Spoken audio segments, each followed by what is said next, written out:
അന്ന് ആ സ്വർണ്ണ വിഷയത്തിൽ വല്ലാത്തൊരു ചതിയ അപ്പച്ചി അയാളോട് കാണിച്ചത്. എടാ, അത് ശങ്കരൻ പറഞ്ഞ കഥയല്ലേ? അത് ശങ്കരനോട് ആരാ പറഞ്ഞത്? ആ നാഗേന്ദ്രൻ.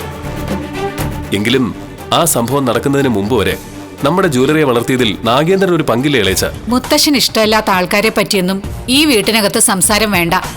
പക്ഷേ അവനെ സൂക്ഷിക്കണം. അവനിപ്പോ പരാജയപ്പെട്ടതുകൊണ്ട് പിടിച്ചു കയറാൻ വേണ്ടിയിട്ട് എന്തും ചെയ്യും. അത്രയും നാള് അയാൾ സ്വാർത്ഥതയൊന്നും കാണിച്ചിട്ടില്ല. തനിക്ക് വേണ്ടി ഒന്നും വഴിവിട്ട രീതിയിൽ നേടിയിട്ടുമില്ല.